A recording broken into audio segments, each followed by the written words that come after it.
اچھا، یہ جو دور ہے نا جو جس میں قیامت قریب ہے، ایک تو خدا کا واسطہ یہ دجال کے بارے میں جو کتابیں ہیں اور ٹاپکس ہیں نا، یہ پڑھنا چھوڑ دیں. جب قیامت کی بات آئی نا تو دجال کا ٹاپک آ گیا. نبی صلی اللہ علیہ وسلم کی حدیث سے ہمیں پتہ چلتا ہے دجال آئے گا، بہت بڑا فتنہ ہوگا، یہ بات حقیقت ہے. لیکن اب مسئلہ یہ ہو گیا ہے کہ ہر چیز میں سے دجال نکال کے نا کشید کے لوگوں کو وہمی بنا دیا ہے. ایک آرمی کے ریٹائر آفیسر مجھ سے ملنے کے لیے آئے، انہوں نے کہا میں نے دجال پہ ایک بہت زبردست ریسرچ کی ہے جو پتہ نہیں 10 GB میں ہے میرے پاس ہارڈ ڈسک میں، وہ USB میں 2 USB ہوں گی 5-5 GB کی، اب ہو سکتا ہے 10 GB کی ہو کوئی، واللہ عالم. میں نے کہا حضرت دجال کے بارے میں اتنا کچھ ہمیں ملتا ہی نہیں ہے کہ 1 GB میں بھی آ جائے. وہ آپ نے 10 GB کہاں سے تیار کر لیا وہ؟ تو بہت سے لوگ میں نے پاگل ہوتے ہوئے اپنی زندگی میں دیکھ لیے کہ اس میں بھی دجال ہے، اس میں بھی دجال ہے، یہ بھی دجالی سازش، یہ بھی دجالی سازش، یہ بھی دجالی سازش، یہ بھی دجالی، یہ بھی خراسان، یہ پھر وہ. بھائی آپ کو حکم ہے گراؤنڈ ریئلٹی کو سامنے رکھ کر آپ فیصلہ کرو. دجال نے جب آنا ہوگا آئے گا، اس کے لیے تیاری ضرور رکھو. تیاری کا کیا مطلب؟ اللہ سے پناہ مانگو، جمعے کے دن سورہ کہف پڑھ لیا کرو بس. ابھی سے آپ اس کے بارے میں وہ کچھ کرنا شروع کر دیں، اس کا نقصان یہ ہوتا ہے کہ ابھی گراؤنڈ ریئلٹی آپ کو کچھ اور کرنے کا حکم دے رہی ہوتی ہے اور آپ دجال سامنے رکھ کر اپنی پالیسیاں چینج کر رہے ہوتے ہو. ہر تھوڑے دن میں یوٹیوب پہ دیکھو کوئی دجال کے بارے میں رپورٹ پیش کر رہا ہے، کوئی سب A to Z غلط اکثر خبریں ہوتی ہیں، اپنی طرف سے کھینچا تانی کر کر کے نا نکالا ہوا ہوتا ہے. جس چیز کو اسلام نے مبہم رکھا ہے آپ اس کو ڈیٹیل میں بیان نہیں کر سکتے. مبہم رکھا ہے، مبہم ہی رہنے دو اس کو. حضرت عیسیٰ علیہ السلام نے جب آنا ہوگا، ہمارا ایمان ہے آئیں گے، لیکن ہم نے ابھی جو فیصلے کرنے آج کے زمینی حقائق کو دیکھ کے کرنے ہیں. حضرت عیسیٰ کے نزول کو سامنے رکھ کے نہیں کرنے، وہ آج کے حساب سے کرنے ہیں، ورنہ آپ غلطی کر جاؤ گے. صاحب کہنے لگے میں جہاد کی تیاریاں کر رہا ہوں امام مہدی کے لیے، میں لشکر ابھی سے تیار کر رہا ہوں تاکہ امام مہدی کے ساتھ جا کے وہ مل جائے، ان کو ٹینشن نہ ہو لشکر تلاش کرنے میں. یہ نوجوانوں کی سوچ بتا رہا ہوں. میں نے کہا تو جہاد کرے گا کہاں؟ یہ اسلامی کنٹری ہے، یہاں کرے گا تو امام مہدی کے آنے سے پہلے جو تھوڑا بہت لشکر تیار ہونا تھا اس کا بھی بیڑا غرق ہو جائے گا. ملک میں تم کچھ کرو گے تو ملک اور کمزور ہوگا اور ملک دشمن قوتیں اس کو بھی کھا جائیں گی. کہہ رہے یہی تو پرابلم ہے مفتیوں میں، علماء میں، نہ خود کچھ کرتے ہیں نہ دوسروں کو کرنے دیتے ہیں. ہم آپ کو ایسا نہیں کرنے دیں گے جس سے جو تھوڑی بہت رہی صحیح اسلام کی رمق باقی ہے اس کا بھی ستیہ ناس ہو جائے. آپ کا جذبہ تھا 4 شادیوں کا، منگیتر کو پہلے بتا دیا میں 4 کروں گا، تو 1 ہوگی آپ کی؟ بولو نا، 1 بھی نہیں ہوگی. پھر گھر میں جو بھی رشتے والے آ رہے ہیں نا، آپ نے جلی حروف میں پہلے سے لکھوا دیا کہ چونکہ میں نے 4 کرنی ہے تو 4 کی تیاری میری پہلے سے ہے. یہ لو بھائی آئی ول ڈو 4 میرج، کچھ بھی انگلش میں فارسی میں پشتو میں لگا دیا آپ نے. اس کا نتیجہ نکلے گا 4 تو دور کی بات 1 بھی نہیں ہوگی. یہی ہو رہا ہے کہ اس طریقے سے ملک کے اندر اس طرح کی باتیں کرنا. خلیفہ کوئی ہر تھوڑے دن میں کوئی خلیفہ آیا ہوا ہوتا ہے مارکیٹ میں کہ اس کے ہاتھ پہ بیعت ہو کے ہم خلافت نافذ کریں گے. خلافت تو سوال ہی پیدا نہیں ہوتا اس طریقے سے نافذ ہو جائے. جو رہی صحیح ٹوٹی پھوٹی خلافتیں کچھ بچی ہوئی ہیں ان کی بھی ایسی کی تیسی ہو جائے گی. آپ دیکھو پہلے بنو امیہ کی حکومت کا خاتمہ ہوا،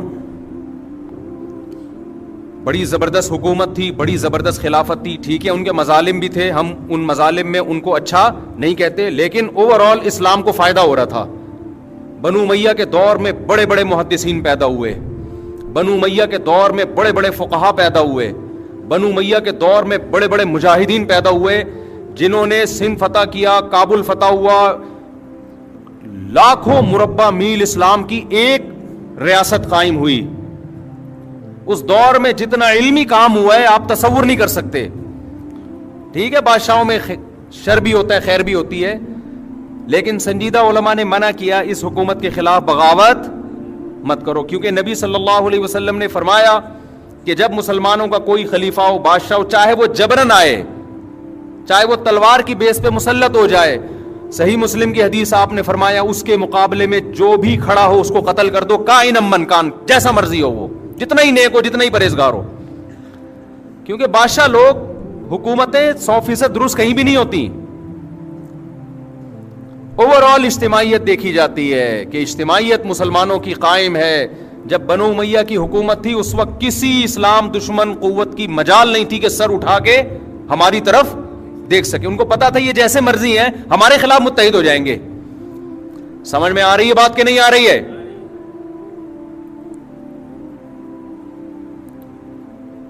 لیکن وہی ہوا کہ نہیں جی، اس نے یہ ظلم کیا، اس نے یہ ظلم کیا، بغاوت ہونی چاہیے.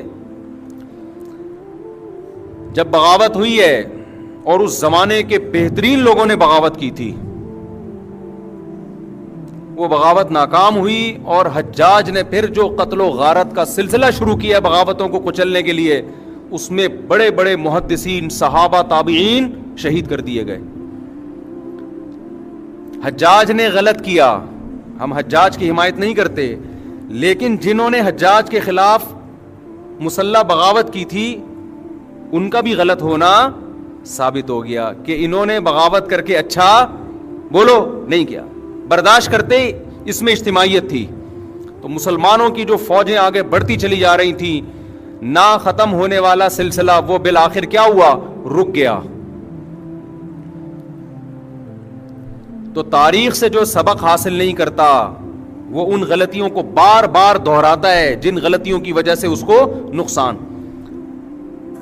پھر جب حجاج کے مظالم اور زیادہ بڑھ گئے کہ بغاوت کو اس نے کچلا، اس نے کہا نہیں، میں حاکم کبھی بھی بغاوت پہ کمپرومائز نہیں کرتا. اس کے بعد حجاج دنیا سے چلا گیا. پھر اس کے بعد جو نیا خلیفہ آیا، بغاوت دوبارہ ہوئی بنو عباس کی. لمبا سلسلہ تاریخ کا، میں تو خلاصہ آج یعنی ہمیں کیا سبق ملتا ہے اس کے حساب سے بتا رہا ہوں. بالآخر بنو عباس کی بغاوت کامیاب ہوئی، لیکن اس کامیاب ہونے کے بعد وہ برکتیں حاصل نہیں ہوئیں جو وہ سمجھ رہے تھے. ان کا خیال تھا کہ ہم بنو امیہ میں جو خامیاں ہیں ان کی اصلاح کر لیں گے اور ان سے اچھی ریاست قائم کر کے دکھائیں گے. لیکن آگے معاملہ بہتر ہونے کے بجائے کیا ہو گیا؟ بدتر. مسلمانوں کی خلافت دو حصوں میں ڈیوائیڈ ہو گئی. یہ پہلی دفعہ اسلامی تاریخ میں ایسا ہوا کہ دو خلیفہ، اندلس میں الگ خلافت قائم ہوئی، یہاں الگ خلافت قائم ہوئی بغداد میں. اس کے بعد سے آج تک مسلمان کسی ایک خلیفے پہ جمع نہیں ہوئے، آج تک نہیں ہوئے. تو بنو عباس کی نیت بھی بڑی اچھی تھی کہ ہم ظالم حکمرانوں سے حکومت لیں گے اور اہل کو کے حوالے کریں گے. لیکن انہوں نے وہ کچھ کیا کہ وہ بنو امیہ سے بھی 4 ہاتھ آگے نکل گئے.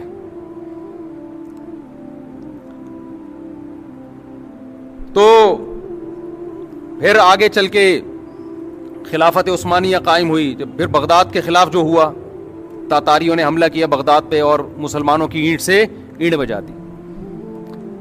اس کے پیچھے بھی مسلمانوں کی غلطی تھی. وہ غلطی یہ تھی کہ فرقواریت انتہا کو پہنچ چکی تھی. شیعہ سنی لڑائی. آواز ختم ہو گئی ہے بھائی، ایسے ہی چلاؤ بیان. بس غصے کے خلاف بیان کر رہا ہوں تو مجھے تو کنٹرول کرنا ہے نا. بنو امیہ کے خلاف بغاوت ہوئی بنو عباس کی. پہلی دفعہ تو ناکام ہوئی، دوسری دفعہ کامیاب ہوئی، لیکن اسلامی خلافت 2 حصوں میں تقسیم ہو گئی. پھر شیعہ سنی لڑائی ہوئی ہے. اس کے نتیجے میں اس کا فائدہ اٹھایا کس نے؟ میں مبہم بیان کر رہا ہوں کیونکہ میں ڈیٹیل میں گیا تو ایک تو ٹاپک لمبا ہو جائے گا، پھر یہ ایسا نہ ہو اسی بیس پہ یہاں فرقواریت بڑھنا شروع ہو جائے کہ اچھا تم ہمارے اوپر الزام لگا رہے ہو کیا، کہ تم ہمارے اوپر. ایک نئی جنگ پاکستان میں نہ چھڑ جائے گی. ہر چیز عوام کو سامنے رکھنے کی نہیں ہوتی. یہ دنیا میں اس سے بڑا بے وقوف کوئی نہیں ہے جسے جو کچھ آتا ہے سب کچھ بتا دے. وہ دیکھنا ہے کہ اس بتانے سے فائدہ ہو رہا ہے کہ نقصان ہو رہا ہے. ایک آدمی نے کسی بندے کو دیکھا کسی انٹی سے ہنس ہنس کے بات کر رہا ہے. نالج آ گئی نا اس کے پاس. تو بتاؤ اس سے فائدہ ہوگا نقصان ہوگا؟ لڑائی ہوگی. اب کوئی کہہ رہا ہے تو اس کی بیوی کو کیوں بتا رہے؟ کہہ رہے نالج جتنی بھی ہو شیئر کر دینی چاہیے, اسے کبھی بھی چھپا کے نہیں رکھا. حق یہ ہے کہ حق کو بیان کیا جائے, حق یہ ہے کہ دیکھا جائے کہ یہاں حق کو بیان کرنے کا فائدہ ہے یا نقصان ہے. حق تو ہے لیکن یہ بیوی کو بتانے کا نہیں ہے. اس سے شوہر کے بدگمان ہوگی, لڑائیاں ہوں گی, الگ سے چھپڑ میں لے جا کے میاں کو سمجھا دو انسان کا بچہ بن جا ورنہ انڈی کو بتا دوں گا میں. سمجھتے ہو کہ نہیں سمجھتے؟ اس لیے جو آج کل کے جو بہت سے اسکالرز آ رہے ہیں نا, جو سب کچھ عوام میں شیئر کر رہے ہیں, یہ نہیں دیکھ رہے کہ اس کے فائدے ہو رہے ہیں کہ نقصان ہو رہے ہیں. اور کمال کی بات یہ تمام لوگ جو فرقہ واریت پھیلاتے ہیں, لیبل لگاتے ہیں, فرقہ واریت ختم کر رہے ہیں. تو بہرحال وہ شیعہ سنی لڑائی ہوئی, پڈا ہوا, پھر انہوں نے کہا ہم انتقام لیں گے. نتیجے میں یہ خلافت, بغداد کی خلافت کا کیا ہو گیا؟ ایسی کی تیسی ہو گئی. وہاں بھی غصے کو کنٹرول نہ کرنے کی وجہ سے ہوا ہے. سمجھتے ہو؟ بنو عباس کو بنو امیہ پہ غصہ تھا, کنٹرول نہیں کیا انہوں نے. یہ نہیں دیکھا کہ غصے کو جاری کرنے کے نقصانات ہیں یا فائدے ہیں. انہوں نے کہا نہیں, انہوں نے ظلم کیا بھی تھا, ہم نے ظلم کا انتقام لینا ہے. انتقام لے کے واٹ کس کی لگی؟ مسلمانوں کی. برداشت کر لیتے بھائی. پھر بنو عباس کی خلافت آئی. ہم نے کہا, یعنی بڑوں نے کہا, اہل سنت والجماعت نے کہا جو ہے جیسے ہے اس کے خلاف تلوار نہیں اٹھائی جائے گی. پھر قوارانہ لڑائی شروع ہوئی بغداد میں. اس میں اگر یہ دیکھتے کہ زبانی حد تک بات چیت رہے, مار دھاڑ کی نوبت نہ آئے, تو وہ کچھ نہ ہوتا جو ہوا. آپس میں دو فرقے لڑے ہیں اور باقاعدہ تلواروں سے لڑے ہیں, جس کے نتیجے میں پھر نقصان یہ ہوا کہ انہوں نے کہا ہم آپ سے کسی اور طریقے سے انتقام لیں گے. اور وہ انتقام یہ لیا کہ تاتاریوں کو راستہ دے دیا, آ جاؤ بھائی بارڈر خالی ہے. سمجھتے ہو؟ سامنے یہ بن گئے کہ ہم آپ کے ہیں, اور پس پردہ کیا کیا؟ جب ایک آدمی کمزور ہو کے پٹتا ہے نا, تو پھر وہ تلوار سے مقابلہ نہیں کرتا, پھر وہ دوستی میں آستین کا سانپ بن کے کاٹتا ہے آپ کو. تو پھر انہوں نے آستین کا سانپ بن کے کاٹا. یہ جو کہتے ہیں نا بغداد میں مسلمانوں کے مناظرے بہت ہو رہے تھے اور کوا حلال حرام اس پہ بحثیں ہو رہی تھی, اس لیے خلافت کا خاتمہ ہوا. اس لیے خاتمہ نہیں ہوا یہ کہ اپنوں ہی میں سے بعض نے غداری کی اور تاتاریوں کو راستہ دے دیا آنے کا اندر. ادھر یہ بنے رہے کہ ہم آپ کے ہیں اور ادھر ان سے رابطے کیے. بارڈر پہ آپ کا اپنے ہی فوجی اگر دشمن ملک کے ساتھ مل جائیں تو پھر بارڈر تھوڑی سیو ہوگا آپ کا. تو اس سے جو اسلامی تاریخ میں جو تباہی پھیلی ہے اس کی مثال نہیں. وہاں بھی کیا تھا, دو فرقوں نے اپنے جذبات پہ کنٹرول نہیں کیا, بس انتقام کی آگ میں بھڑک گئے. تو جو کچھ کر سکتے ہو کرو. تو بنو عباس نے کنٹرول نہیں کیا جذبات پہ. ایک دفعہ اسلامی خلافت کی ایسی کی تیسی ہوئی. پھر بنو عباس کے خلاف, بنو عباس میں جو دو فرقے تھے, مشہور فرقے جو مسلمانوں کے چل رہے ہیں, انہوں نے اپنے جذبات پہ کنٹرول نہیں کیا, غصے پہ کنٹرول نہیں کیا. زبانی بحث کو اس حد تک لے کر گئے کہ ہاتھا پائی تک نوبت آئی, جس کا رزلٹ کیا نکلا کہ بغداد کی خلافت کی ایسی کی تیسی ہو گئی. اس وقت ہمارے سائنسدان تھے, یورپ, ہم گورے ہم سے پڑھنے آیا کرتے تھے. 400 سال تک ہماری کتابیں یورپ کی یونیورسٹیوں میں پڑھائی گئی ہیں, ہماری سائنس کی کتابیں. تھوڑے عرصے کی بات نہیں ہے یہ, ان کے پاس تو کچھ تھا ہی نہیں. لیکن جب بغداد کی خلافت کا خاتمہ ہوا, جتنی یونیورسٹیاں, جتنے کالجز, جتنے اسکول, جتنی کتابیں, وہ ساری کی ساری دشمن نے دریاؤں میں بہا دی. مسلمانوں کے لیے اپنا وجود برقرار رکھنا مشکل ہو گیا. لیکن اسلام پھر زندہ ہوا. مسلمان تھوڑی تمیز سے بیٹھتا ہے, جوش ہے اس کے اندر, ایک غیرت ہے بھائی, دوبارہ بحال کرنا ہے. پھر اللہ نے خلافت عثمانیہ ہمیں دی. 500-600 سال تک زبردست ترکی میں مسلمانوں کی حکومت رہی ہے, خلافت رہی ہے. لیکن ہندوستان میں الگ تھی, ہندوستان میں الگ تھی اور وہاں الگ. لیکن ہندوستان میں جمعے کی نماز میں جو خطیب ہوا کرتا تھا وہ عثمانی خلیفہ کے لیے دعا کیا کرتا تھا. کیا مطلب؟ یہاں الگ حکومت, وہاں الگ خلافت, لیکن دونوں کا آپس میں لنک, کہ دشمن کے خلاف دونوں کیا ہیں؟ متحد ہیں. 40-45 کنٹریز تھے جہاں ترکی نے حکومت کی ہے. 40-45 ممالک. اس وقت اسرائیل کی یہ مجال نہیں تھی کہ وہ فلسطین سے مٹی شاپر میں ڈال کے لے جائے, زمین پہ قبضہ کرنا تو دور کی بات. اس نے خلیفہ سے کہا تھا, مجھے یہودیوں نے کہا تھا مسلمان خلیفہ سے کہ مجھے فلسطین میں جگہ چاہیے. اس نے کہا جگہ تو دور کی بات, مٹی شاپر میں ڈال کے لے جانے کی اجازت نہیں دوں گا یہاں سے. یہ بدماشی تھی مسلمانوں کی. یہ روس امریکہ تو کچھ بھی نہیں ہے, جو گریٹ امپائر جو اسیمین گزرے ہیں اس کی بھی واٹ لگی. وہ کیسے لگی؟ عربوں کو بغاوت پہ اکسایا گیا کہ ایک عجمی حرم پہ حکومت کیسے کر رہا ہے بھائی, یہ ترک تو بعد میں مسلمان ہوئے, تم تو سچی مچی کے مسلمان ہو. اگر مجھے غصے کے خلاف بیان نہ کر رہا ہوتا نا, ابھی مجھے بہت غصہ آ رہا ہوتا, میں مجبور ہوں. اصل میں وہی کام سارے آج بھی ہو رہے ہیں. مسلمان ہمیشہ مار کھاتا ہے جذباتی فیصلوں کی بیس پہ. سیاست میں بھی جذباتی فیصلے, ہر جگہ جذباتی فیصلے, کوئی تحقیق نہیں ہے. کوئی اٹھا کے کسی پہ الزام لگاتے, بس چینل دیکھا, ARY کیا کہہ رہا ہے, جیو کیا کہہ رہا ہے, سما کیا کہہ رہا ہے, ایک دم گالیاں بھی دینا شروع کر دیتے ہیں مخالف پر, اور وہ چیزیں پھیلانا بھی شروع کر دیتے ہیں. کوئی نہیں, کوئی تمیز سے بیٹھ کے کوئی تجزیہ کرے. کوئی خاموش رہنا تو جانتے ہی نہیں ہے نا. اگر آپ کو نہیں پتا تو آپ بولتے مجھے نہیں پتا. یہ نہیں ہے ہمارے یہاں. مجھ سے کوئی پوچھ رہا ہے اس کو کس نے مارا, میں کہہ رہا ہوں اللہ کی قسم مجھے نہیں پتا کس نے مارا, میرے پاس کوئی درائے نہیں ہے. لیکن تجزیہ کرنا ہر آدمی کی ذمہ داری ہے. مجھے نہیں بھی پتا, میں ٹی وی دیکھ کے بتاؤں گا اس نے مارا ہے. اس سے ملک میں انارکی پھیلتی ہے, معصوم لوگوں پہ الزامات لگتے ہیں. ایک دم غیرت میں آنا, ایک دم جذبات میں آنا, الزامات لگانا, تو ان چیزوں کا بڑا نقصان ہے. گھر بھی میں آ رہا ہوں گھر کی طرف, پہلے ریاستوں کی سے فارغ ہو جاؤں نا, پھر گھروں کے حالات کے پہ تبصرہ پیش کروں گا انشاءاللہ. تو خلافت عثمانیہ کے خلاف کس کو اکسایا گیا؟ عربوں کو, کہ تم عرب ہو, قرآن تمہاری زبان میں, یہ ترکی عجمی لوگ یہ تم پہ حکومت کر رہے ہیں.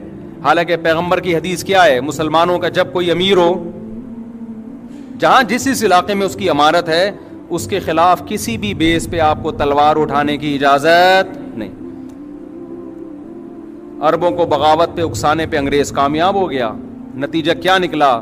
ترک کی خلافت کی بھی ایسی کی تیسی ہو. اتنا سا رہ گیا ترکی, اور کتنے سارے ملکوں میں تقسیم کر دیا. صرف ایک عرب کے کتنے ممالک ہیں؟ ارض حجاز میں اتنی ریاستیں ہیں. دبئی کے شیخ الگ ہو گئے, عمان کے مسقط کے شیخ صاحب الگ ہو گئے, سوڈان کے الگ ہو گئے, مصر کے الگ. مصر تو خیر حجاز میں نہیں آتا, لیکن جتنے عرب کنٹریز ہیں سب کا الگ الگ بادشاہ. اب جب الگ الگ ہو گئے تو طاقت کیا ہو گئی؟ ختم. اب ظاہر ہے امریکہ کی پالیسیاں آپ کو ماننی پڑیں گی. نہیں مانتے تو وہ آپ کوئی متحد تو ہے نہیں کہ ایک بلاک ہو آپ کا.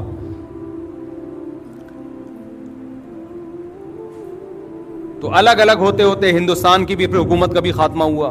وہ بھی مسلمانوں کی غلطی تھی. انگریز آئے اور جو کچھ انہوں نے کیا وہ تاریخ لمبی کہانی ہے. بالآخر ہندوستان میں جو ہماری 1000 سال سے مسلمانوں کی حکومت تھی, جس میں برما, بنگلہ دیش اور پاکستان پورا, کتنا اسٹرانگ کنٹری ہوتا آج, یہ آپ اندازہ لگاؤ. اس کی بھی ایسی کی تیسی ہو. لیکن ایک ملک ہمیں مل گیا پاکستان کی صورت میں. اب آپ خلافت کا نام لے کے اس کی بھی ایسی کی تیسی کر دو کہ عیسیٰ علیہ السلام آئیں گے, وہ مجھے دیکھ کے بہت خوش ہوں گے کہ یہ پہلے سے ہی کھڑا ہوا ہے جہاد کے لیے, تو چل تو بھی میری فوج میں شامل ہو جا. ایسا نہ ہو عیسیٰ علیہ السلام آ کے پہلے تیری ٹھکائی لگائیں کہ ایک ملک تھا کم بخت, وہ اس کو بھی تو نے کسی قابل نہیں چھوڑا خلافت کے نام پہ.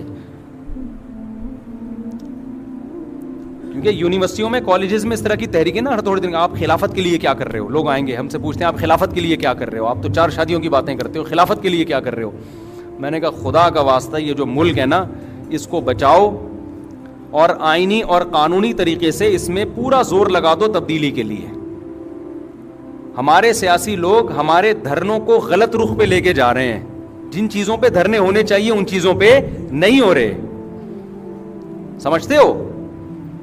آپ کے اندر جو قوت اور طاقت ہے نا, آپ کے لیڈر اس کو غلط جگہ استعمال کروا رہے ہیں. دیکھو, آپ کے گھر میں چاول کی بوری آنی تھی دکان سے اٹھا کے نا, آپ کو چاول لے کر آنے تھے گھر میں بوری اٹھا کے, کوئی لانے والا نہیں ہے تو اب آپ نہیں اٹھانی ہے نا, چاول پکیں گے گھر میں, آٹا پکے گا, سامان لینا تھا آپ نے. ایک بندے نے کیا کیا, اپنے گھر کا سارا سامان آپ سے رکھوا دیا. اب آپ کے بازو میں اتنی طاقت ہی نہیں ہے کہ اپنی بوری اٹھا کے گھر لے آؤ آپ, تو آپ کی جتنی انرجی تھی وہ دوسرے کے کام میں خرچ ہو گئی. تو ہمارے سیاسی لیڈر ہماری ساری طاقتیں اور قوتیں اپنے آپ کو پروموٹ کرنے میں استعمال کر لیتے ہیں, جس کی وجہ سے ہمارے حقوق کا الحمدللہ پہلے بھی بیڑا غرق تھا, اب بھی ہے, اور قیامت تک بھی ہمیں کوئی امید نہیں ہے کہ ہمیں ہمارے حقوق ملیں گے. کراچی کے گٹر کے ڈھکن غائب تھے, غائب ہیں, غائب رہیں گے. کراچی میں ٹارگٹ کلنگ پہلے بھی تھی, آج بھی ہے, قیامت تک رہے گی.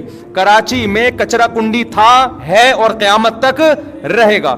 کراچی میں موبائل اسنیچنگ تھی, ہے, اور قیامت تک رہے گی, کیونکہ کراچی کے لوگوں کو دھرنے دینے تو کسی اور کے لیے دینے, اپنے لیے الحمدللہ دھرنے دینے کا ان کا کوئی پروگرام الحمدللہ ہے ہی نہیں.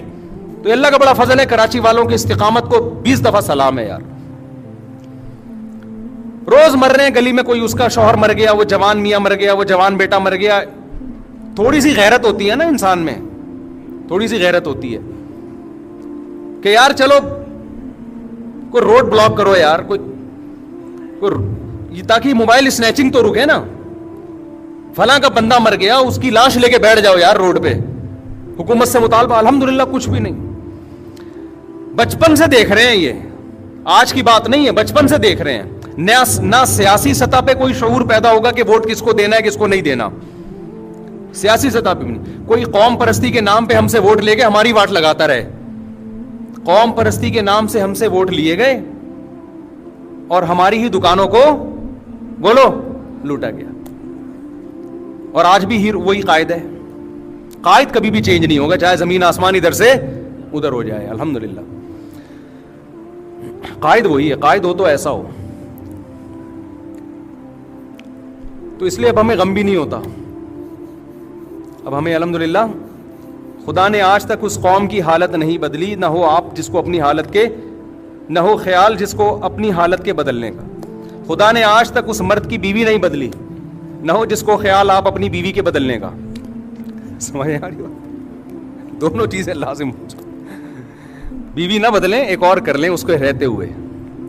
تو یہ کسی نے چینج کیا ہے نا بھائی, ویڈیو نہیں بنائیں, ٹھیک ہے نا, قائد کی باتیں ہو رہی ہیں, ویڈیو نہیں بنائیں کائنڈلی. ابھی بھی لوگ کہہ رہے ہیں قائد تو قائد ہے ماشاءاللہ, الحمدللہ. پٹ گئے, رول گئے, تمہاری واٹ لگا دی یار. لاہور کو دیکھو مسلم لیگ نے کیسا بنایا ہے, انہوں نے ووٹ دیا تو اس نے بنا بھی دیا. آپ اپنے لیڈروں کو تو دیکھو, کچرا کنڈی بنایا ہوا ہے یار, اور ابھی قائد ہی ہے ماشاءاللہ, اور وہ قیامت تک رہے گا الحمدللہ. یہ مضمون چل رہا تھا کہ حضرت ذوالقرنین انتہائی مشرقی حصے کی طرف پہنچے زمین کے. وہ علاقے فتح کرنے کے بعد پھر حضرت ذوالقرنین نے زیادہ تر مفسرین کی رائے کے مطابق شمال کا رخ کیا. قرآن میں نہیں ہے کہ نارتھ کی طرف گئے یا ساؤتھ کی طرف گئے, لیکن کچھ چیزیں بدیہی ہوتی ہیں. آبادی ظاہر ہے اس وقت نارتھ ہی کی طرف زیادہ تھی, ساؤتھ کی طرف آبادی بہت بعد میں دنیا میں آئی ہے, اور اب بھی بہت کم آبادی ہے ساؤتھ کی طرف. تو غالب یہی ہے کہ نارتھ کی طرف حضرت ذوالقرنین گئے. قرآن کہتا ہے ثم اتبع سببا حتی اذا بلغ بین السدین. سد کہتے ہیں بند کرنا, کہتے ہیں نا سد باب, اور انسداد دہشت گردی, باب انفعال میں جائے گا تو انسداد یعنی دہشت گردی کو بند کرنا. تو سدین, دو سد یعنی دو آڑیں. تو پہاڑ کو آڑ سے تعبیر کیا گیا ہے, کیونکہ پہاڑ رکاوٹ بن جاتا ہے ادھر کی آبادی ادھر اور ادھر کی ادھر جانے کے لیے, تو ایک آڑ کی طرح ہوتا ہے. تو قرآن کہتا ہے حتی اذا بلغ بین السدین, یہاں تک کہ جب دو پہاڑوں کے درمیان میں پہنچے, وجد من دونہما قوما, تو آپ نے پایا ان دونوں کے پیچھے ایک قوم کو, یا دونوں کے ایک طرف ایک قوم کو پایا. لا یکادون یفقہون قولا, ایسی قوم تھی لا یکادون یفقہون قولا, کہ بات سمجھنے کی صلاحیت ہی نہیں تھی اس کے اندر.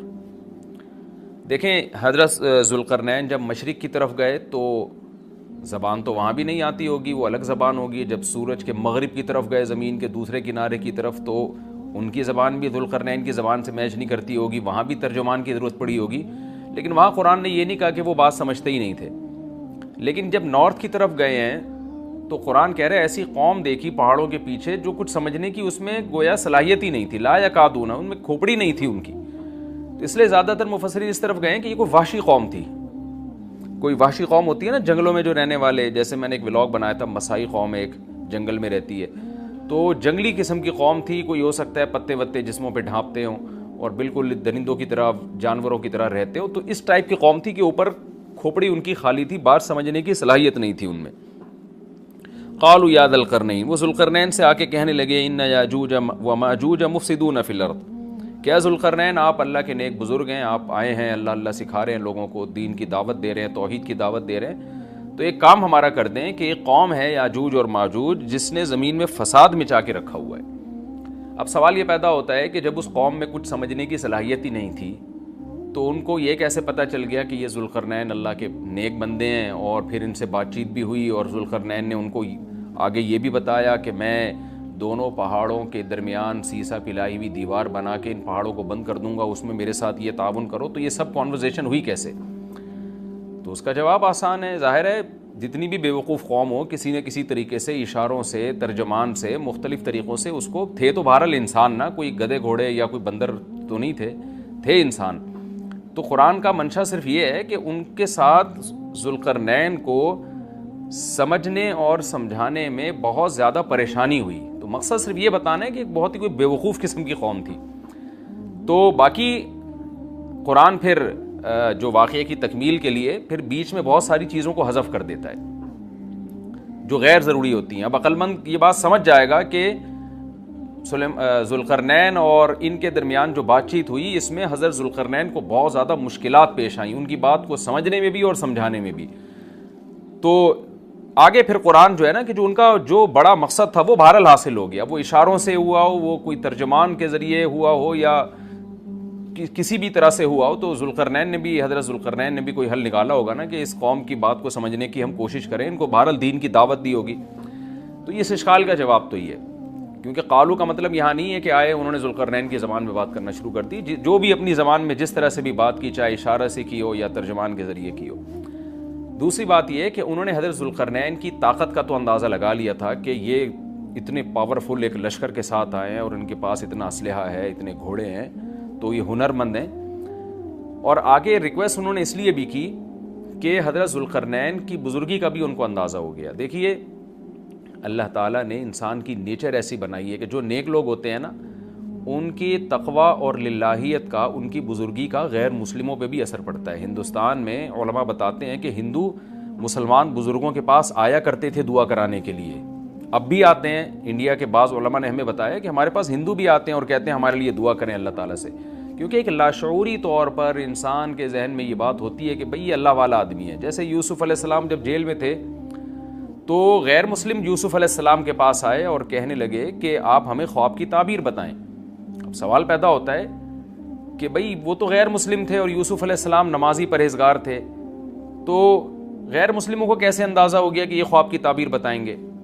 اس کا جواب یہی ہے کہ لاشعوری طور پر اللہ نے دلوں میں ایک ہیبت ڈالی ہوتی ہے پرہیزگار لوگوں کی, ایک روب ڈالا ہوا ہوتا ہے اور ایک عظمت ڈالی ہوئی ہوتی ہے.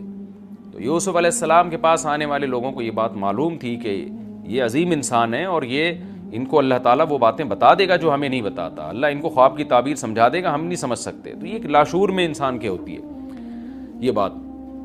اور بھی اس پہ بہت ساری مثالیں ہیں, لیکن میں پھر وہ ہمارا یہ لیکچر جس کو ہم فوکس کر رہے ہیں وہ رہ جائے گا. تو ذوالقرنین کے ساتھ بھی یہی ہوا کہ وہ قوم جنگلی وحشی قسم کی تھی, لیکن ان کو طاقت کا بھی اندازہ ہو گیا اور بزرگی کا بھی اندازہ ہو گیا. پھر آ کے انہوں نے درخواست کی. طرز عمل سے یہ لگتا ہے کہ وہ قوم بھی مسلمان ہو گئی تھی, یعنی بغیر لڑائی کے اور بغیر کسی مناظرے بازی کے ذوالقرنین کا مذہب اس قوم نے بھی قبول کر لیا. تو کیا کہنے لگی حضرت ذوالقرنین سے, بھئی آپ ہمارا ایک کام کر دیں, آپ اتنے پاورفل آدمی ہیں, ان یاجوج و ماجوج مفسدون فی الارض, یاجوج ماجوج ایک قوم ہے جس نے زمین میں فساد مچا کے رکھا ہوا ہے, آئے دن قتل و غارت کرتے ہیں وہ, اور ہمارے پاس ان سے لڑنے کی طاقت نہیں ہے. فَهَلْ نَجْعَلُ لَكَ خَرْجًا، کیا ہم آپ کے لیے خرچ بنا سکتے ہیں؟ کچھ اجرت خرچ کہتے ہیں، خراج کا لفظ آپ نے سنا ہوگا، ٹیکس کو یا اجرت کو. تو ہم آپ کو کمیشن دیں گے اس کا. ہمارے پاس پیسہ بہت ہے، وسائل بہت ہیں، لیکن وہ ٹیکنالوجی ہمارے پاس نہیں ہے جو آپ کے پاس ہے.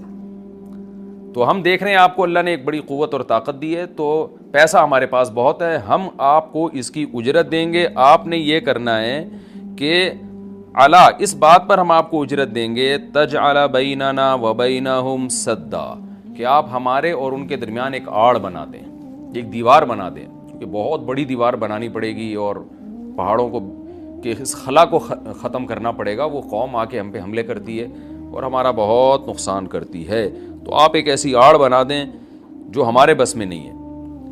قال ما مکنی فیہ ربی خیر، ذوالقرنین نے فرمایا میرے رب نے جو مجھے ٹھکانہ دیا ہے، طاقت دی ہے، وہ بہتر ہے. کیا مطلب؟ مجھے تمہاری اجرت کی ضرورت نہیں ہے، میرے پاس بہت وسائل ہیں. دیکھیں استغنا بہت بڑی نعمت ہے. سلیمان علیہ السلام کا بھی یہی انداز تھا جب ملکہ سبا نے ہدیے دے کے بھیجا نا، تو سلیمان علیہ السلام نے بھی یہ فرمایا تھا ما آتانی اللہ خیر مما آتاکم، مجھے جو اللہ نے وسائل دیے ہیں وہ تم سے بہت زیادہ ہیں. تو ایسے موقع پہ اس طرح کی بات کرنا یہ تکبر نہیں کہلاتا، بلکہ یہ عین شکر ہے کہ بھائی میں کیوں کسی سے مانگوں. آپ نے بعض دفعہ مالداروں کو دیکھا ہوگا، وہ یہ جملہ کہتے ہیں بھائی ہم کسی کے محتاج نہیں ہیں. تو اس جملے میں اگر اللہ کے شکر کی نیت ہے تو یہ اچھا جملہ ہے، اور اگر نیت ہے دوسرے کو نیچا دکھانا پھر یہ تکبر ہے. تو بعض وہمی لوگ کیا کرتے ہیں، کوئی بھی اس طرح کا جملہ زبان سے نکال دے تو فوراً اس پہ تکبر کا فتویٰ ٹھوک دیتے ہیں. یہ ٹھیک نہیں ہے. تو اس طرح کے جملے پیغمبروں سے بھی ثابت ہیں تو اور اہل اللہ سے بھی ثابت ہیں. حضرت ذوالقرنین نے فرمایا بھائی پیسوں کی مجھے ضرورت نہیں ہے، ما مکنی فیہ ربی، میرے رب نے جو مجھے وسائل دیے ہیں خیر، وہ بہت بہتر ہے. تم کیا دو گے مجھے، کتنے پیسے دے دو گے؟ ہاں مجھے افرادی قوت کی ضرورت ہے، کیونکہ اتنے بھاری بھرکم پتھر اٹھا کے پہاڑوں پہ لے کے جانا، لوہے کی پلیٹیں لے کے جانا، اس کے لیے افراد چاہیے، مزدور چاہیے، لیبر چاہیے. فَأَعِینُونِی بِقُوَّةٍ، تم مجھے میری مدد کرو قوت کے ساتھ. قوت چاہیے مجھے، پاور چاہیے، افرادی قوت چاہیے. یہاں قوت سے مراد ہے وسائل چاہیے، لیبر چاہیے، مزدور چاہیے. تو اجعل بینکم وبینہم ردما، میں تمہارے اور ان کے درمیان آڑ بنا دوں گا، دیوار بنا دوں گا. آتونی زبر الحدید، وہ قوت یہ چاہیے کہ دو تم مجھے لوہے کی پلیٹیں، یعنی اوپر چڑھانے میں میری مدد کرو ان کی. تو وہ افراد چاہیے ہمیں بہت بڑی تعداد میں جو لوہے کی پلیٹوں کو لے کے پہاڑوں کے اوپر چڑھیں، اور کوئی بھی اس وقت جو بھی طریقہ انہوں نے اختیار کیا ہوگا ان پلیٹوں کو ہم دونوں پہاڑوں کے بیچ میں رکھیں گے. حتیٰ اذا ساوا بین الصدفین، یہاں تک کہ جب دونوں کنار، صدف کہتے ہیں پہاڑ کے کنارہ، دونوں کناروں کے درمیان ان لوہے کی پلیٹوں کو. اچھا یہاں بھی اندماج ہے، صنعت اندماج کا مطلب بہت سے واقعات قرآن بیچ میں حذف کر رہا ہے. تو ایسا ہی نہیں ہے کہ بنی بنائی پلیٹیں، انہوں نے کوئی اسٹیل مل تھی اور وہ پلیٹیں پہلے سے تیار رکھی ہوئی تھیں. ظاہر ہے ذوالقرنین نے کیا کیا، لوہا جمع کیا پہلے. حضرت ذوالقرنین نے کس قدر محنت لگی ہوگی، پہاڑوں کے درمیان بہت زیادہ لوہا چاہیے. تو کہاں کہاں سے پتہ نہیں کتنے مہینے کا یہ پروسیس ہوگا، کتنے سال اس پروجیکٹ میں لگے ہوں گے، کہاں کہاں سے لوہا جمع کیا ہوگا. ہو سکتا ہے زمین میں کھدائی کا کام شروع کیا ہو پہلے، کہ زمین سے لوہا نکالیں ہم، پھر اس لوہے کو گرم کر کے اس کو بھٹیوں میں گرم کر کے کیسے پلیٹوں کی شکل میں تبدیل کیا ہوگا. تو یہ کوئی آسان کام نہیں ہے، لیکن قرآن نے اس پورے واقعے کو حذف کر دیا اور مختصراً بیان کیا. آتونی زبر الحدید، جو لوہے کی پلیٹیں ہم نے تیار کی ہیں وہ لا کے دو. حتیٰ اذا ساوا بین الصدفین، جب ان پلیٹوں کو دونوں پہاڑوں کے بیچ میں ایسے ایسے نصب کرنا شروع کر دیا. ایک پلیٹ آئے، پھر دوسری پلیٹ، پھر تیسری پلیٹ. یعنی اگر ایسے کر کے پلیٹ لگاتے تو یہ تو پلیٹ تو بہت ہلکی ہوتی، یاجوج ماجوج اس میں سوراخ کر دیتے یا کچھ بھی اس کو توڑ دیتے یا جلا دیتے، پگھلا دیتے بھٹی کے ذریعے، کچھ بھی کر سکتے تھے. تو پلیٹوں کو ایسے کر کے رکھا گیا کہ چوڑائی میں جو ہے وہ دیوار بنے. قال انفخوا، تو ذوالقرنین نے کہا اب ان میں آگ بھڑکاؤ. انفخوا کا مطلب پھونک مارنا ہے، لیکن یہاں پھونک سے بھٹی کی جو گرم کرنے کے لیے جو ہوا ڈالی جاتی ہے نا، جو جیسے آپ نے دیکھا ہوگا نا پرانے زمانے میں خواتین جو تھیں، وہ بوڑھی مائیں کیا کرتی تھیں، دادیاں، وہ ایک پائپ لے کے نا کوئلوں میں پھونک مارتی تھیں. اس سے کیا ہوتا ہے، وہ ٹیمپریچر بڑھتا ہے. آج بھی میں نے گاؤں دیہاتوں میں دیکھا ہے بھٹیوں میں کہ وہ ہوا کا پریشر بنانے کے لیے انہوں نے کچھ دیسی قسم کی مشینیں لگائی ہوئی ہوتی ہیں. ایک صاحب کو میں نے دیکھا وہ سائیکل کا پہیے پہ پتہ نہیں کون سی مشین لگائی ہوئی ہے، اس سائیکل گھمائے جا رہے ہیں، ادھر سے ہوا نکل رہی ہے اور وہ لوہا پگھلنا شروع ہو گیا. تو بھٹی میں جو پہلے زمانے میں ٹیمپریچر بڑھایا جاتا تھا وہ ہوا کا پریشر بڑھا کے ہی بڑھایا جاتا تھا، یا ہو سکتا ہے کوئی گیس ہو جس کا پریشر بڑھانے کو انفخو سے تعبیر کیا جا رہا ہے. حتی اذا جعلہ نارن، یہاں تک کہ جب ان پلیٹوں کو بہت زیادہ گرم کر دیا اور آگ کی طرح وہ پلیٹیں بیچ میں نصب کر کے نا آگ کی طرح پگھلنے لگیں، پانی کی طرح وہ پگھلنے لگیں. تو قال آتونی افرغ علیہ قطرہ، جب وہ گرم ہو گئی نا بہت زیادہ تو پہلے سے تانبا پگھلا کے رکھا ہوا تھا. یہاں بھی وہی تفصیل ہے کہ حضرت ذوالقرنین نے جو اتنا زیادہ تانبا پگھلا کے پہلے سے بالکل وہ پانی کی طرح تانبا پگھلایا ہوا تھا. میں نے دیکھا ہے جو کاپر ہے پگھلتا ہوا بھٹیوں میں، مجھے تو ایسی چیزیں دیکھنے کا بڑا شوق ہے. تو وہ اتنا زیادہ اس کا ٹیمپریچر ہوتا ہے نا کہ ایسا لگتا ہے جیسے جہنم کی آگ ہے. اللہ ہم سب کو محفوظ رکھے. تو میں کبھی کبھار جب یہ آیت پڑھتا ہوں تو میں سوچتا ہوں کہ کیا کتنا بڑی مقدار میں حضرت ذوالقرنین نے کہاں سے تانبا جمع کیا ہوگا، پھر اس کو کیسے اس زمانے میں جو صدیوں پرانی بات ہے جب ٹیکنالوجی نے اتنی ترقی نہیں کی تھی، اس کا تو عشر اشیر بھی نہیں تھا، لیکن کیسے اس کو پگھلایا ہوگا انہوں نے حضرت ذوالقرنین نے. تو وہ کسی دیگڑے میں جناب اتنا زیادہ، پھر دیگ کہاں سے لائے ہوں گے، وہ دیگ تو خود پگھل جائے گی. اس کے لیے مخصوص قسم کی ایک کوئی میٹل ہوتا ہے کہ اس کا ٹیمپریچر اور تانبے کا ٹیمپریچر میں فرق ہوتا ہے کہ تانبا جس ٹیمپریچر پہ پگھلے گا تو اس دھات کو، تانبے کو جس دیگ میں ڈالا جائے وہ اس ٹیمپریچر پہ نہ پگھلتا ہو، یا کوئی پتھر کی دیگ ہوگی جو بھی ہوگا، لیکن بہرحال یہ ساری چیزیں محیر العقول ہیں. تو حضرت ذوالقرنین نے پہلے سے بہت بڑی مقدار میں تانبے کو پگھلا کے رکھا ہوا تھا. اب انہوں نے کہا کہ آتونی افرغ علیہ قطرہ، قطر کہتے ہیں تانبے کو. اب یہ جو ہے دو مجھے یہ، میں اب ان پلیٹوں کے اوپر جو گرمی سے جو پگھل رہی ہیں نا ان کے اوپر تانبا ڈال دوں گا. یعنی تانبا ڈالنے کا مقصد کیا تھا کہ دونوں پلیٹوں کے درمیان جو خلا ہے وہ پر ہو جائے، اور پلیٹوں کو پگھلانے کا مقصد یہ تھا کہ پلیٹیں اور تانبا آپس میں مکس ہو جائیں، ایک یکجان ہو جائیں وہ. کیونکہ جب ایک چیز گرم کر کے دوسری گرم چیز کے ساتھ ملائی جاتی ہے نا تو وہ اس کے اجزاء ایک دوسرے میں داخل ہو جاتے ہیں اور وہ بالکل یکجان ہو جاتا ہے. تو آتونی افرغ علیہ قطرہ، دو مجھے یہ تانبا، میں اس کے اوپر انڈیل دوں گا. تو وہ دیگیں تانبے کی پگھلا کے پہاڑوں پہ چڑھایا گیا ان دیگوں کو، اور پھر وہ لوہے کی پلیٹوں کے بیچ میں جو خلا تھا نا ان خلا میں وہ تانبے کا جو پگھلا ہوا تانبا تھا پانی کی شکل میں، اس پگھلے ہوئے تانبے کو ڈال دیا گیا. تو وہ یکجان ہو کر ایک بہت مضبوط آہنی دیوار بن گئی. فَمَا اسْطَاعُوا أَن يَظْهَرُوهُ، اب یاجوج ماجوج میں اس کی استطاعت نہیں رہی کہ اس پہ چڑھ سکیں. وَمَا اسْتَطَاعُوا لَهُ نَقْبًا، اور اس دیوار میں نقب کی استطاعت بھی نہیں رہی. کتنا لمبا سوراخ کریں گے اس کو کھود کے، یہ بھی ان کے لیے ممکن نہیں رہا. جب اتنا زبردست پروجیکٹ چند مہینوں میں یا چند سالوں میں مکمل ہوا یا چند دنوں میں، اس کی حقیقت اللہ ہی جانتا ہے، لیکن یہ بہت بڑا پروجیکٹ تھا، بہت ایک شاندار کام تھا جو شاید اس زمانے میں بہت مشکل ہو.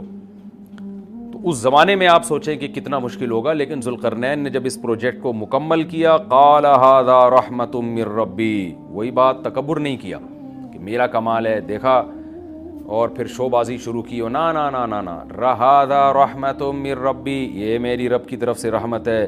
دیکھیں سلیمان علیہ السلام بھی یہی الفاظ تھے نا جب تخت سامنے آ گیا، ھذا من فضل ربی، یہ میرے رب کا فضل ہے. تو انبیاء اور نیک لوگ اللہ ان سے جب بھی کوئی عجیب کام لیتا ہے تو فوراً اللہ کی طرف نسبت کرتے ہیں. پھر وہ دنیا کی بے ثباتی بھی دکھاتے ہیں کہ انہی چیزوں میں پڑھ کے نہ رہ جانا. فوراً ذوالقرنین نے کیا کہا، فَإِذَا جَاءَ وَعْدُ رَبِّي، جب میرے رب کا وعدہ آئے گا نا، جَعَلَهُ دَكَّا، اللہ اس کو توڑ تاڑ دے گا. مطلب یہ دنیا کی ترقی ہے، یہ ہے فنا ہونے والی، دل لگانے کی چیز نہیں ہے. تو ایسا نہ ہو کہ اس سے دل لگانا شروع کر دو اور اسی میں بس کے رہ جاؤ اور اللہ کو بھول جاؤ اور اپنی ترقیوں پہ ناز کرنا شروع کر دو. فَإِذَا جَاءَ وَعْدُ رَبِّي، جب میرے رب کا وعدہ آئے گا، جَعَلَهُ دَكَّا، اسے توڑ تاڑ کے برابر کر دے گا. وَكَانَ وَعْدُ رَبِّي حَقًّا، اور میرے رب کا وعدہ سچا ہے. وعدے سے مراد کیا ہے؟ دونوں مراد ہو سکتے ہیں، یا تو قیامت مراد ہو سکتی ہے کہ قیامت میں سب چیزیں ہی ٹوٹ جائیں گی، یا جو احادیث میں آیا ہے کہ جب یاجوج ماجوج قرب قیامت میں ظاہر ہوں گے تو وہ دیوار ختم ہو جائے گی، یا تو وہ مراد ہے. وَتَرَكْنَا بَعْضَهُمْ يَوْمَئِذٍ يَمُوجُ فِي بَعْضٍ، اور ہم ان میں سے بعض کو، یعنی جو یاجوج ماجوج ہیں ان میں سے بعض کو، یومئذ، جس دن ایسا ہوگا، جس دن اللہ کا وعدہ آئے گا اور یہ دیوار ٹوٹے گی، یموج فی بعض، ہم ان کو ایسا کر دیں گے کہ یہ ایک دوسرے میں گھس رہے ہوں گے. یہ مضمون احادیث میں آیا ہے. دیکھیں قرآن میں اور احادیث صحیحہ میں جو یاجوج ماجوج اور اس دیوار کا ہمیں ملتا ہے نا، میں صرف اس کو آپ کے سامنے بیان کروں گا. باقی اس بارے میں ڈیٹیل میں آپ جائیں گے تو بہت کچھ آپ کو انٹرنیٹ پہ بھی مل جائے گا، مفسرین کی کتابوں میں بھی مل جائے گا، اور لوگوں کی اپنی اپنی تحقیقات ہیں، اپنے اپنے تبصرے ہیں. نہ میں ان تبصروں کو صحیح کہہ رہا ہوں نہ غلط کہہ رہا ہوں، کتابیں بھری ہوئی ہیں، وہ آپ جائیں پڑھیں اس کو.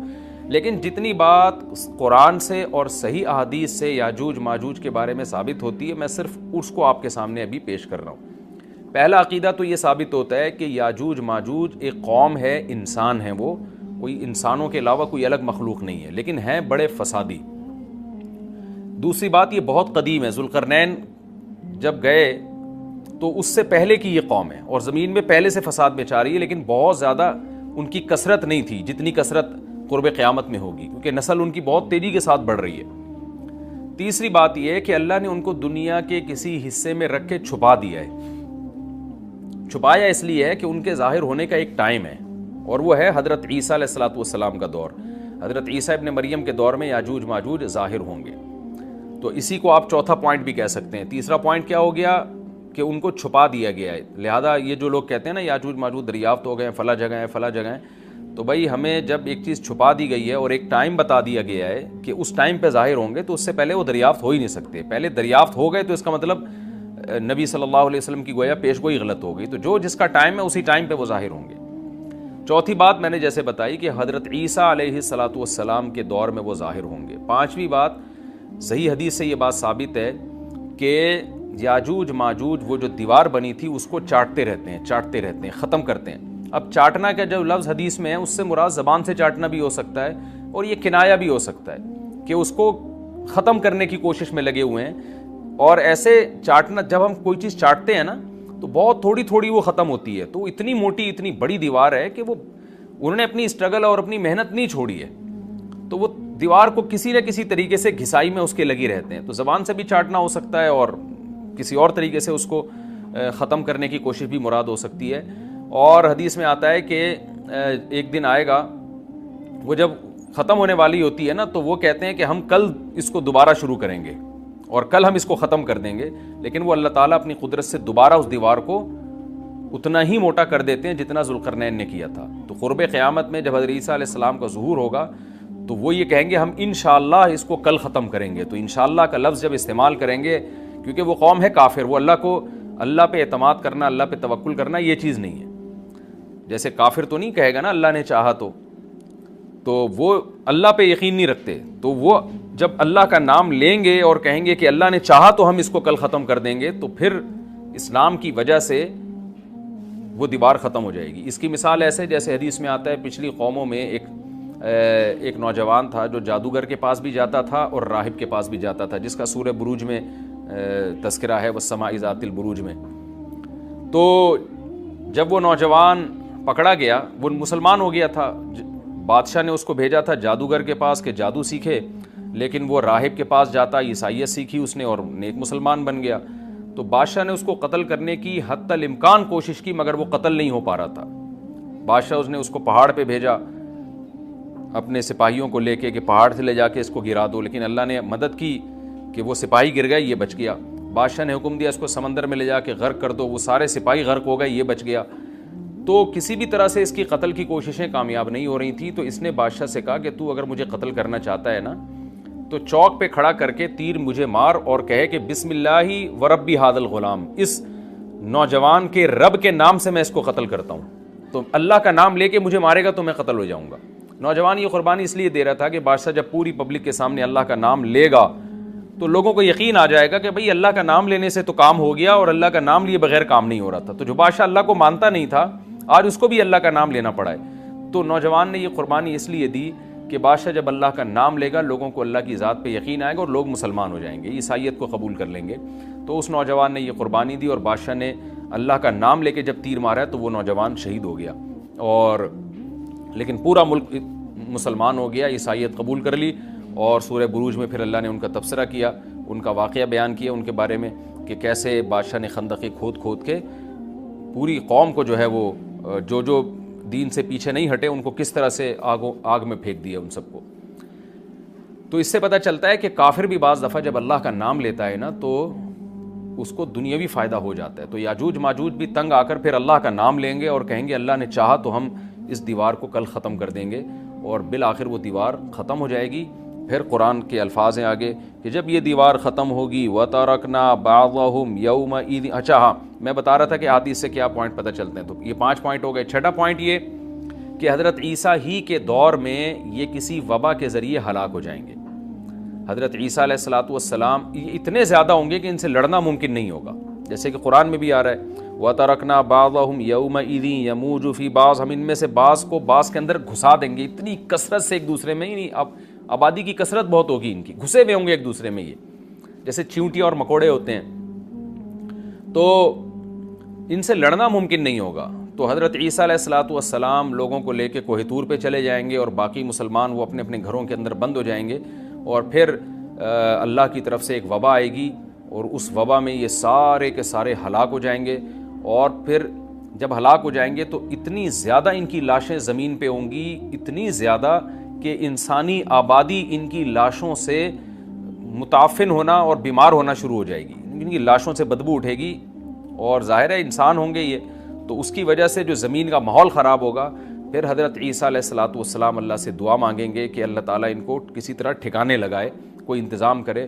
تو پھر حدیث میں آتا ہے بارشیں ہوں گی اور سیلاب آئیں گے, اور ان کی لاشیں بہہ بہہ کے پانیوں میں جا کے, سمندروں میں جا کے ختم ہو جائیں گی. اللہ تعالیٰ ان کو اس طرح سے ٹھکانے لگائے گا. تو یہ یہاں تک جتنے بھی مضامین ہیں یہ صحیح احادیث سے ثابت ہیں. تو قرآن کہتا ہے وَتَرَكْنَا بَعْضَهُمْ يَوْمَئِذٍ يَمُوجُ فِي بَعْضٍ. ہم ان میں سے بعض کو بعض میں چھوڑ دیں گے, بہت کثرت ہوگی. وَنُفِخَ فِي الصُّورِ. اور پھر سور پھونکا جائے گا. قرآن میں تو یہ کہ سور پھونکا جائے گا, ایسے لگ رہا ہے جیسے فوراً پھونکا جائے گا, مگر احادیث میں تفسیر ہے کہ فوراً نہیں پھونکا جائے گا. یاجوج ماجوج قیامت کی نشانیوں میں سے ایک بہت بڑی نشانی ہوگی, یعنی یہ اس بات کی علامت ہوگی کہ اب قیامت بہت قریب ہے. تو حضرت عیسیٰ ابن مریم علیہ السلام جب نازل ہوں گے, میں تھوڑی سی ترتیب بیان کر دیتا ہوں کہ جو کیونکہ بات یاجوج ماجوج کی چل رہی ہے تو اس سے منسلک جو واقعات ہیں جو اس دور میں ہوں گے وہ بھی میں اسی لیکچر کے ضمن میں بیان کر دیتا ہوں. ہمیں صحیح حدیث سے یہ پتہ چلتا ہے کہ قرب قیامت میں جب مسلمان بہت قسمہ پرسی میں ہوں گے تو خراسان سے لشکر اٹھے گا. خراسان یہ افغانستان اور ایران کا حصہ, اس علاقے کو نبی صلی اللہ علیہ وسلم کے دور میں خراسان کہا جاتا ہے, جس میں قندھار بھی آتا ہے, ایران کا بھی حصہ آتا ہے اس میں. تو یہاں سے لشکر اٹھے گا, مجاہدین لڑیں گے بہت بڑی تعداد میں, دنیا میں جہاد ہوگا کیونکہ مسلمان ظلم کی چکی میں پس کے تنگ آ چکے ہوں گے, اور لڑتے لڑتے حدیث میں آتا ہے اتنی بڑی بڑی لڑائیاں ہوں گی کہ 1/3 مسلمان شہید ہو جائیں گے اس میں, 1/3 مجاہدین جو لڑنے والے ہوں گے, اور 1/3 جو ہوں گے وہ میدان جنگ سے بھاگ جائیں گے, اور 1/3 کو اللہ فتح عطا فرمائے گا. تو جو 1/3 میدان جنگ سے بھاگ جائیں گے, نبی صلی اللہ علیہ وسلم نے فرمایا ان کی توبہ کبھی قبول نہیں ہوگی. جو 1/3 شہید ہو جائیں گے وہ افضل ترین شہداء ہوں گے اس وقت کے, اور 1/3 کو اللہ تعالیٰ غلبہ عطا فرمائیں گے. ایک واقعہ تو ہمیں قرب قیامت میں نبی صلی اللہ علیہ وسلم سے یہ ملتا ہے صحیح حدیث سے. دوسرا ہمیں یہ ملتا ہے کہ قرب قیامت ہی میں مسلمان قسمہ پرسی کا شکار ہوں گے تو تلاش کریں گے حضرت مہدی کو, کیونکہ حضرت مہدی وہ شخصیت ہیں جن پہ تمام نیک لوگ جمع ہو جائیں گے اور وہ مسلمانوں کی میدان جنگ میں کمانڈ کریں گے, جہاد میں کمانڈ کریں گے. تو ان کو بیت اللہ میں تلاش کیا جائے گا. وہ رسول اللہ صلی اللہ علیہ وسلم کی اولاد میں ہوں گے, اور لوگ ان کو پہچان لیں گے, اہل اللہ پہچان کر ان کو اپنا امیر بنائیں گے, اور ان کی قیادت میں پھر لڑائی اور جہاد شروع ہوگا. اور یہ لڑائی جب دمشق میں لڑائی ہو رہی ہوگی تو دمشق میں عصر کی نماز کے وقت حضرت مہدی, میں نے جو یہ کہا کہ دمشق میں لڑائی ہو رہی ہوگی, مقصد یہ نہیں ہے کہ دمشق کوئی میدان جنگ بنا ہوا ہوگا, مقصد یہ ہے کہ وہ مجاہدین کا لشکر دمشق میں ہوگا عصر کی نماز کے وقت. لڑائی چاہے کسی اور میدان میں ہو رہی ہو, لیکن حدیث میں ہمیں دمشق کا تذکرہ ملتا ہے. تو دمشق میں حضرت شام کا تذکرہ ملتا ہے, اور جو قرائن ہمیں ملتے ہیں وہ دمشق کی ایک خاص مسجد ہے. وہ مسجد حضرت مفتی تقی عثمانی صاحب اور مفتی رفیع عثمانی صاحب نے اس کو ہائی لائٹ بھی کیا, لیکن وہ یقینی نہیں ہے, یہ خوب سمجھے, انہوں نے اس کا بھی تبصرہ کیا کہ اس کے بارے میں کوئی یقین نہیں ہے. تو حضرت مہدی عصر کی نماز پڑھا رہے ہوں گے, لوگ امامت میں آپ کے پیچھے کھڑے ہوں گے, یہاں تک کہ مسجد کے مینار پر, آج بھی وہ مینار موجود ہے جس کے بارے میں غالب گمان ہے کہ یہ وہ مینار ہے جہاں حضرت عیسیٰ علیہ السلام نازل ہوں گے. غالب گمان کے درجے میں کہا جا سکتا ہے, ورنہ پھر اسی کے اڑوس پڑوس میں کوئی مسجد ہوگی. میرا اگر شام جانا ہوا تو انشاءاللہ میں ارادہ ہے کہ میں ولاگ میں اس مسجد کا بھی تذکرہ کروں گا, اس جگہ کا بھی تذکرہ کروں گا, لیکن میں پہلے یہ بات بتا دوں کہ وہ 100% یقینی نہیں ہے. ایسا نہ ہو کہ اس مسجد کے مینار پہ چڑھ کے لوگ جو ہے وہ اس کے کوئی مینار کو ہی چاٹنا شروع کر دیں تبرک کے طور پہ.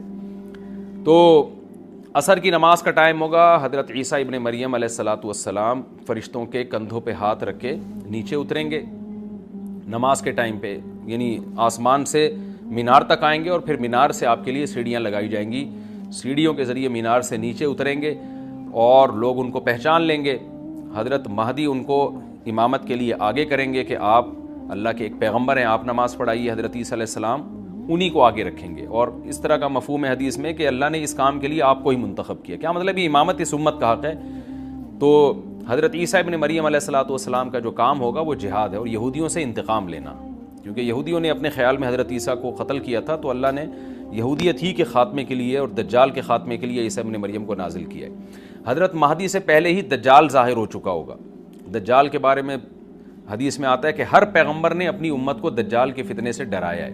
اچھا, یہ دجال ایک ایسی شخصیت ہے جس کا یہودی انتظار ہم سے زیادہ کر رہے ہیں, کیونکہ یہودی اس کو اپنے لیے نجات دہندہ سمجھتے ہیں, جبکہ حدیث میں آتا ہے کہ دجال کانا ہوگا اور اس کا خدائی کا دعویٰ ہوگا. اس کے پاس کچھ ایسی طاقتیں ہوں گی کہ مردے کو زندہ کر دے, زندہ کو مار دے. ایک طرف اس کے باغ ہوگا, ایک طرف اس کے آگ ہوگی. جو اس پر ایمان لائے گا اس کو باغ میں داخل کرے گا, اور جو اس پر ایمان نہیں لائے گا اس کو آگ میں داخل کرے گا. اور رسول اللہ صلی اللہ علیہ وسلم نے فرمایا اس کی جو آگ ہے حقیقت میں وہ جنت کا باغ ہوگا, اور اس کا جو باغ ہے حقیقت میں وہ جہنم کی آگ ہوگی. تو جو نبی کی باتوں پہ یقین کرتے ہیں وہ دجال کے فتنے سے محفوظ رہیں گے. اور حدیث میں سورہ کہف کی بھی تلاوت کا حکم ہے. جمعے کے دن جو کہف کی تلاوت کرتا ہے اللہ اس کو دجال کے فتنے سے محفوظ رکھتا ہے. اب آپ دیکھیں یہ سورہ کہف میں ہی قیامت کی علامات کا تذکرہ ہے نا, تو شاید اسی وجہ سے کیونکہ جو سورہ کہف پڑھتا رہے گا وہ یاجوج ماجوج کے واقعات بھی پڑھتا رہے گا اور اللہ کی قدرت کے واقعات بھی پڑھتا رہے گا, تو دجال کے فتنے سے اللہ اس کو اس برکت سے بچا کے رکھیں گے, فتنے سے محفوظ رکھیں گے.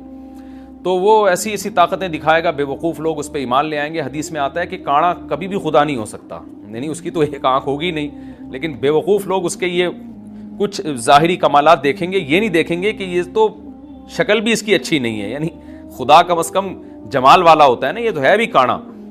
اور اس کے بڑا بڑا کافر بھی لکھا ہوا ہوگا واضح طور پر, جس سے پتہ چلے گا. لیکن احمق اور بیوقوف لوگ جیسے روحانی عاملوں کے کچھ شعبدے دیکھ کر ان پہ سے متاثر ہو جاتے ہیں نا, روحانی عاملوں کے شعبدے دیکھ کے, تو ایسے ہی دجال کے شعبدے دیکھ کے متاثر ہوں گے. تو بہت لوگوں کو, خلقت کو, بہت بڑی امت کو گمراہ کرے گا دجال. اہل اللہ کو اللہ تعالیٰ اس کے فتنے سے محفوظ رکھے گا. پھر حضرت عیسیٰ ابن مریم جب نازل ہوں گے تو وہ دجال کو قتل کریں گے. حدیث میں آتا ہے کہ نیزے کے ذریعے گھوڑے پہ بیٹھ کے قتل کریں گے. علماء نے اس حدیث کا دو مطلب بیان کیے ہیں کہ یا تو اس کا مطلب یہی ہے کہ واقعی گھوڑے پہ بیٹھیں گے, نیزہ استعمال کریں گے, زمین جو ہے وہ اتنی پہلے اس سے جنگیں ہو چکی ہوں گی کہ لوگ دوبارہ تلواروں گھوڑوں کی طرف آ جائیں گے. اس بات کا امکان ہے, ہر ملک ایٹمی طاقت بن چکا ہے, تو اگر یہ ایٹم بم سارے ملک آپس میں چلا دیں تو ہم دوبارہ گدھے گھوڑوں والی زندگی پر آ جائیں گے. ٹیکنالوجی ساری تباہ و برباد ہو جائے گی, انسان کی ترقی. تو اس بات کا بھی امکان ہے کہ کوئی اس سے پہلے ہو سکتا ہے کوئی ایسی جنگ عظیم ہو کہ انسانیت دوبارہ پہاڑوں پتھروں کے دور میں آ جائے.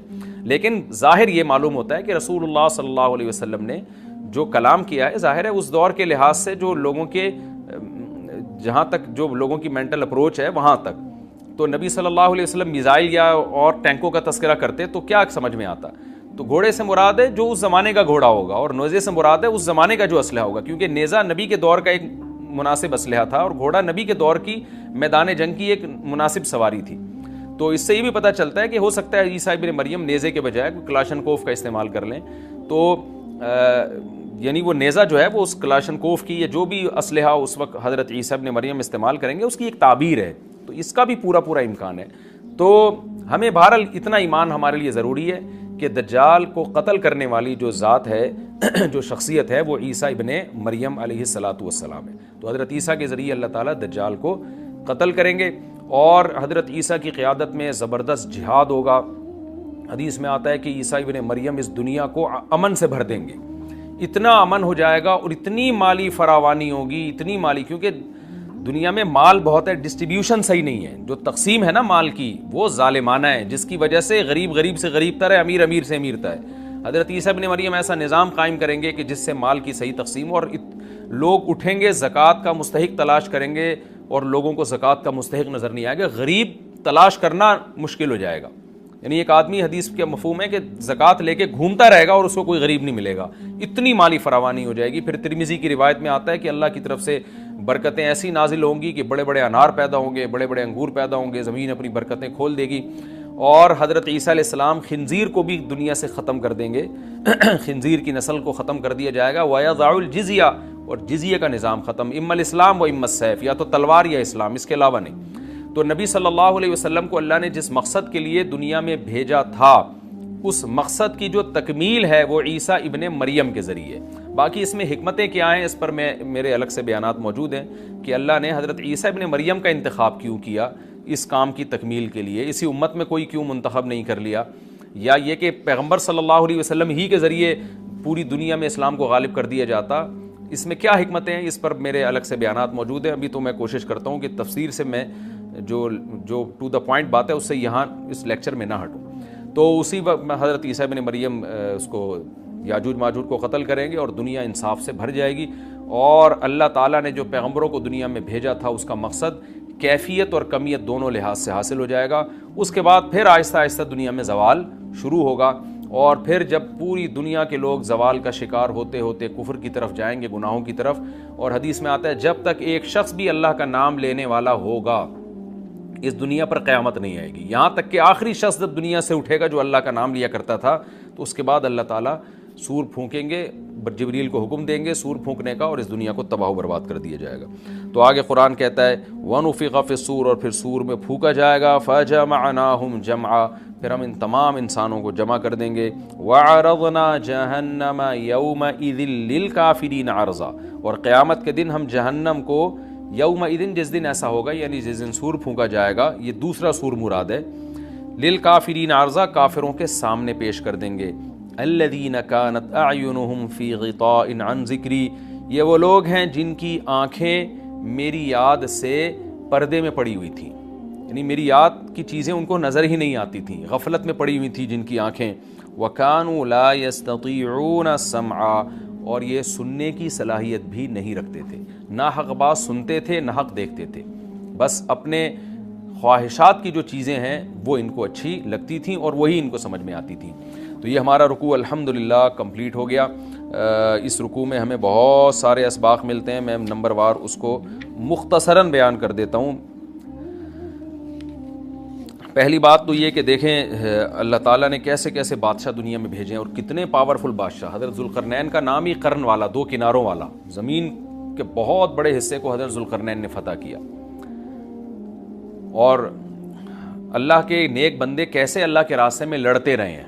تو یہ جو لوگ بیٹھ جاتے ہیں نا بس عبادت کرو اور لڑائی وڑائی اسلام میں ہے ہی نہیں، یہ دنیا میں کوئی بھی عقل مند اس نظریے کا حامی نہیں ہوگا۔ تو طاقت اور قوت کی اسلام میں بہت زیادہ اہمیت ہے۔ اس سے ہمیں یہ بھی پتہ چلتا ہے کہ اپنے ملک کی، خاص طور پر اسلامی ملک کی جو فوجی قوتیں ہیں، جو فوجی طاقتیں ہیں، ان کی ہمیں قدر کرنی چاہیے، کیونکہ اگر کوئی بھی ملک عسکری لحاظ سے کمزور ہو جائے، کیونکہ اللہ تعالیٰ تو جو عسکری لحاظ سے طاقتور قومیں تھیں اللہ نے ان کا کتنا تذکرہ کیا، ہاں وہ اللہ کے باغی نہ ہوں۔ تو اسلامی ملک میں کوئی بھی اسلامی کنٹری ہے، چاہے سعودی عرب ہے، چاہے پاکستان ہے، چاہے ترکی ہے، کوئی بھی اسلامی کنٹری ہے، اس کی فوج کی قدر کرنی چاہیے، کیونکہ اسی کی وجہ سے ملک کا بارڈر محفوظ ہوتا ہے۔ اگر مسلمان عسکری لحاظ سے کمزور ہونا شروع ہو جائیں تو کافر ہمیں گاجر مولی کی طرح کاٹنا شروع کر دیں، اسلام دشمن قوتیں ہمیں کھا جائیں، ختم کر دیں ہمیں کھا کے۔ تو نیک قوتوں کو اپنی بقا کے لیے ہمیشہ سے ایک اسلحے کی اور طاقت کی ضرورت رہتی ہے، اس کی اہمیت اسلام میں بہت زیادہ ہے۔ موسیٰ علیہ السلام کے بعد کتنے بڑے بڑے جنگی کمانڈر پیدا ہوئے، ذوالقرنین کا اللہ نے کیسا تذکرہ کیا، ذوالقرنین کی عبادت کا کہیں بھی تذکرہ نہیں، حالانکہ وہ بڑے عبادت گزار بھی تھے۔ داؤد علیہ السلام کی عبادت کا تذکرہ بھی ہے، ان کی تلوار اور طاقت کا تذکرہ بھی ہے۔ تو اللہ تعالیٰ جہاں عبادت کا تذکرہ کرتے ہیں تو طاقت اور قوت کا بھی تذکرہ کرتے ہیں، اس سے عسکری لحاظ سے اپنے آپ کو مضبوط کرنے کی اہمیت کا ہمیں پتہ چلتا ہے کہ اسلام میں اس کی بڑی اہمیت ہے۔ تو کسی بھی اسلامی ملک کی فوج کا مورال کسی بھی لحاظ سے ڈاؤن نہیں ہونا چاہیے، اور عسکری لحاظ سے وہ کسی بھی لحاظ سے کمزور نہیں ہونی چاہیے، اور اس کو چاہیے کہ اعدوا لهم ما استطعتم من قوہ پر عمل کرے، کہ قرآن کہہ رہا ہے روز بروز اپنی طاقت اور قوت میں اضافہ کرنے کی کوشش کرو۔ اس سے مسلم قوم کو کبھی بھی غافل نہیں ہونا چاہیے، اور کوئی بھی ایسا کام جس سے مسلمان قوتیں اور طاقتیں کمزور ہونا شروع ہو جائیں، اس کام سے ہمیں بچنا چاہیے۔ دوسری بات ہمیں یہ پتہ چلی کہ اللہ تعالیٰ نے اہل اسلام کے ذمے پوری دنیا کی ذمہ داری لگائی ہے، کسی ایک ملک کی نہیں۔ جتنے بھی پیغمبر آئے ہیں جب وہ دنیا فتح کرنا شروع کی ہے تو کہیں رکے نہیں ہیں وہ کہ بھئی یہاں تک، اس سے آگے نہیں جانا۔ ان کی صلاحیت ہی ختم ہو گئی ہو، وسائل ہی ختم ہو گئے ہوں تو الگ بات ہے۔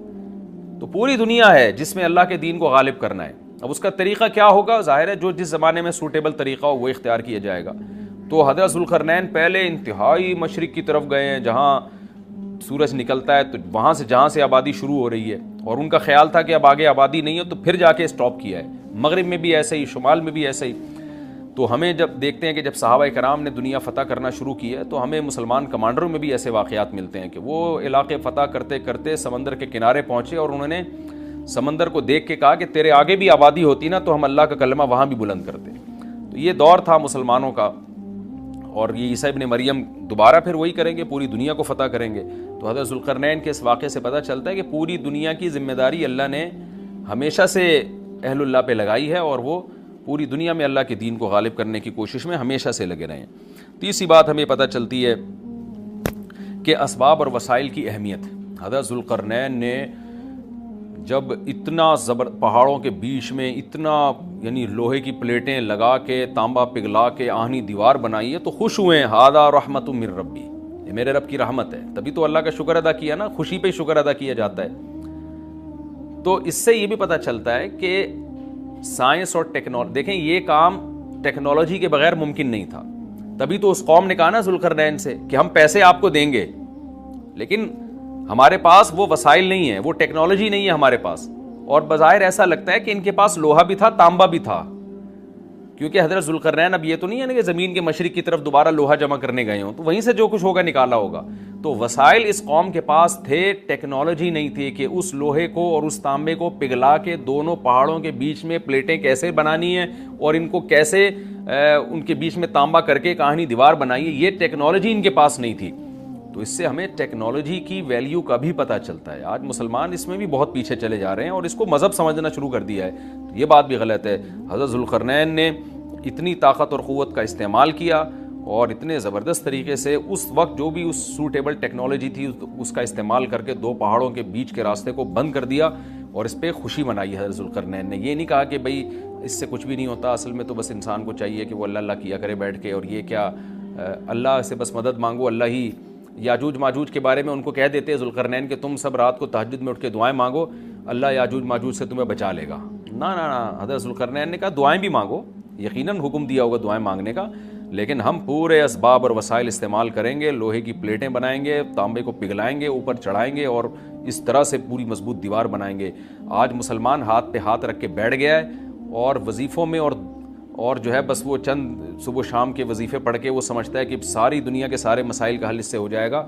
ایسا نہیں ہے، آپ کو بہت زیادہ ترقی کرنی ہے، بہت زیادہ اسباب و وسائل میں آپ کو غیر مسلموں سے آگے نکلنا ہے۔ جیسے کہ قرون اولیٰ کا مسلمان نکلا تھا، تبھی اللہ نے اس کے لیے دنیا میں فتوحات کے دروازے کھولے تھے۔ تو اللہ ہمارے لیے فتوحات کے دروازے جب ہی کھولے گا جب ہم عبادت کے ساتھ ساتھ سائنس اور ٹیکنالوجی کے میدان میں بھی آگے بڑھنے کی کوشش کریں، اور ہمیں قرب قیامت کی علامتیں بھی اس رکوع میں پتہ چلتی ہیں۔